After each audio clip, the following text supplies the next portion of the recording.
সুমি, একবার ঘরে এসো না। সুমি ভাতের চালটা তখন সবেমাত্র ধুয়ে ভাতটা বসিয়েছে।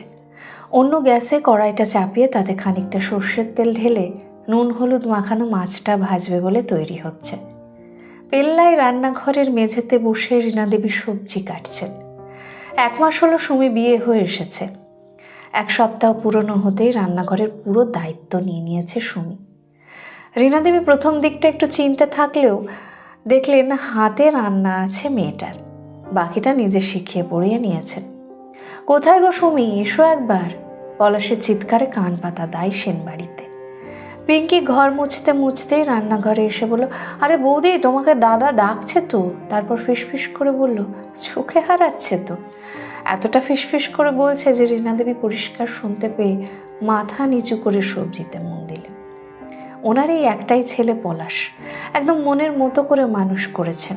সংসার করতে করতে যত অভাব অভিযোগ পেয়েছিলেন, নিজের মানুষটার থেকে সেসব ঘাটতি পূরণ করেছে ছেলের মধ্যে দিয়ে। মুখ তুলে দেখলেন রীনা দেবী সুমি তখনও মাছ ভাজছে। শুনলেন সুমি চিৎকার করে বলল, আরে আসছি। 1 মাস ধরে মেয়েটাকে দেখছেন রীনা দেবী। এরকম ছেলের বউ চেয়েছিলেন উনি, শিক্ষিত কিন্তু ঘরোয়া। রোজগেরে বউ ঠিক পোষায় না রীনা দেবীর। চোখ না ফোটা অবধি অন্তত রীনা দেবীর কথা মতো চলুক। উনি জানেন যতক্ষণ না উনি যেতে বলবে হেমে নড়বে না এখান থেকে। আরে পরে না, এক্ষুনি এসো। পলাশ আবার চিৎকার করতে একটু যেন ঘাবড়ে গেল সুমি। বিয়ের 1 মাস হলো, কখনো তো এভাবে ডাকেনি। আর নতুন বউ বলে আলাদা করে সোহাগ এসব তো দেখেনি সুমি। আজ তাহলে কি হলো? মনে মনে ভেবে এই ভাজা হয়ে যাওয়া মাছের পিঠটা আস্তে করে উল্টে দিল সুমি। তারপর ভাতের গ্যাসটা কমিয়ে যাবে কিনা ভাবছে। তখনই শুনলো রীনা দেবী বলছেন, গ্যাসটা কমিয়ে দেখে যা না, কি বলছে দেখ। সুমি মাথা নাড়িয়ে গ্যাস কমিয়ে দিয়ে ঘরে গেল। রীনা দেবী মুখ উঁচিয়ে দেখে নিলেন গ্যাসটা ঠিক করে কমিয়েছে কিনা। এসব ছোটোখাটো ব্যাপারে প্রচুর কথা শুনেছেন রীনা দেবী এক সময়। তখন উনি এই সুমির থেকেও অনেক ছোট। তখন থেকে ইচ্ছে ছিল উনিও ওনার বউয়ের সাথে এরকমটাই করবে। আজ বয়সের সাথে সাথে সেই রাগটা আর নেই। তাও মনের মধ্যে সারাদিন খচখচ করে কিছু একটা। মাংসের আলু পেঁয়াজ কেটে কাঁচা আম কাটতে বসলেন রীনা দেবী। মেয়েটা ঘরে গেছে মিনিট 5 হয়ে গেল। ইচ্ছে হচ্ছে চিৎকার করে ডাকে, মাছগুলো পুড়বে এবার। বলতে বলতে গজ গজ করে উঠে মাছগুলো নেড়ে চেড়ে তুলে গ্যাসটা বন্ধ করে দিলেন। কি এমন কথা যে অসময়ে ঘরে ঢুকে বলতে হচ্ছে? চক্ষু লজ্জাও নেই।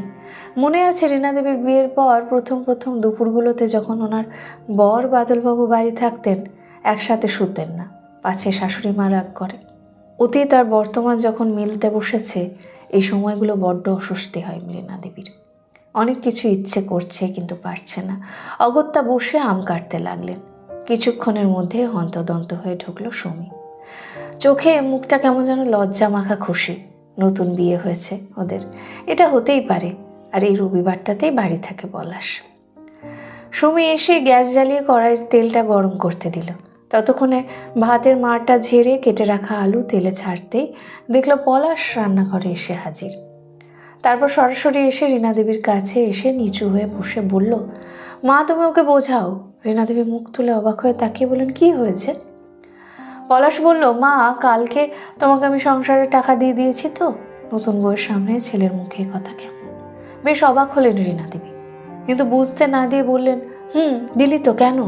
পলাশ বলল, বাবা জায়গায় সংসারে আমার না দিলেও চলে, তাই তো? রীনা দেবী আরও বিপাকে পড়লেন। বড্ড লজ্জা লাগছে এবার। এ কি শিক্ষা ছেলের, বউয়ের সামনে মাকে অপমান! এ তো বাদলবাবুর থেকেও এক কাঠি ওপরে। কিন্তু মনে থাকলেও মুখে একদম স্বাভাবিক রেখে রীনা দেবী বললেন, তোর বাবার যে পেনশন তোর ছেলে মেয়েকেও খাওয়াতে পারবে, আর তুই যা দিচ্ছিস সে তো জমবেই, আমাদেরটার কে খাবে বল? পলাশ বলল, সেটা কথা না, এটা আমার দায়িত্ব।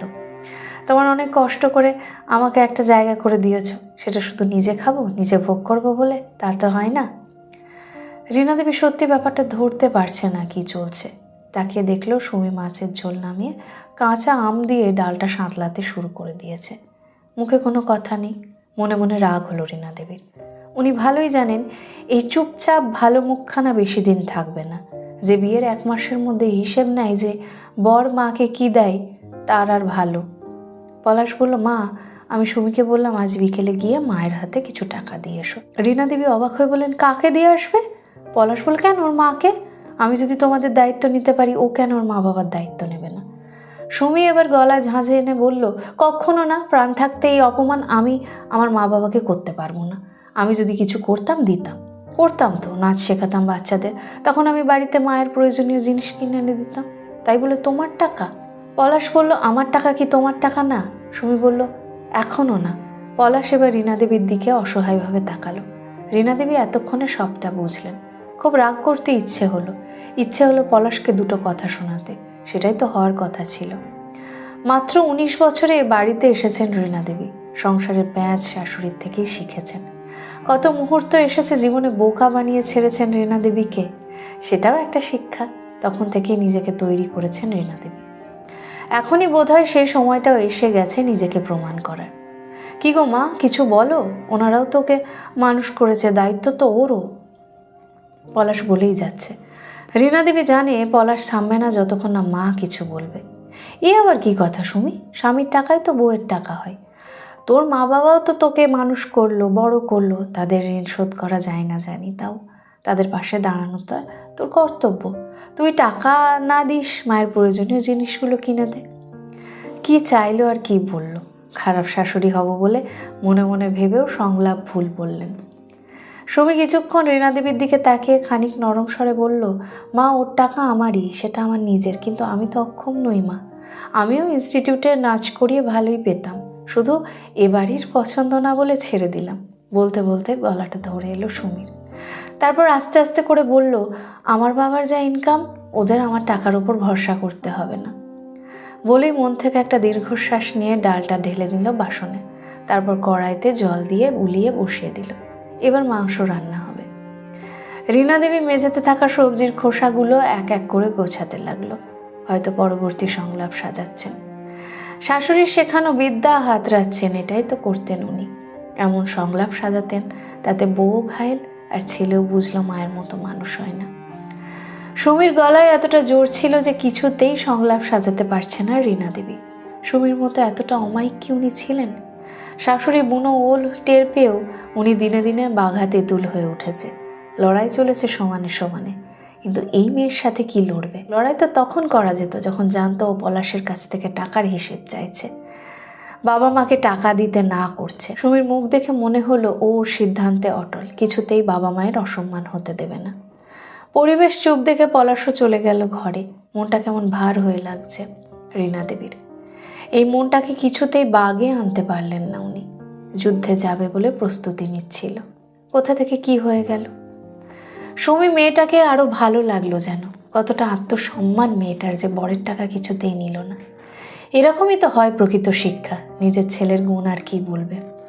এরকম সত্যি আগে কখনো শোনেনি যে নিজে যেচে বউয়ের মা বাবার জন্য ভাবছে। এতটা ভালো শিক্ষা ছেলেকে দিতে পেরেছে বলে নিজেরই ভালো লাগলো। আর যুদ্ধে মন নেই। রীনা দেবী দেখলেন সুমি মাংসটা কষাচ্ছে, খুব ধৈর্য নিয়েই করছে কাজটা। মুখটা একটু থমথমে। রীনা দেবী পায়ে পায়ে এগিয়ে এলেন, তারপর আস্তে আস্তে বললেন, তোর ইনস্টিটিউটে কতদিন ক্লাস নিতে হয়? সুমি অবাক হয়ে তাকিয়ে নাক টেনে বলল, সপ্তাহে 3 দিন, বৃহস্পতি, শুক্র আর শনি। দুপুর 3টে থেকে 8টা পরপর ব্যাচ চলে। 2-1 লাইন যতটা সম্ভব তথ্যগুলো দিয়ে দিল সুমি। রীনা দেবী বললেন, ফোন করে বলে দে পরের সপ্তাহ থেকে যাবি। ওই সময় তো কিছু কাজও থাকে না, আমিও যাব মাঝে মাঝে। সুমি খুন্তিটা ছেড়ে দিয়ে রীনা দেবীর দিকে ঘুরে দাঁড়ালো। হয়তো বোঝার চেষ্টা করছে মানুষটাকে। শাশুড়ি নামক মানুষদের সম্পর্কে এমনিতেই অনেক কথা শুনেছে সুমি। এত তো সহজ নয়। কিরে, ফোন কর, বল তুই আবার যাবি। আবার বললেন রীনা দেবী।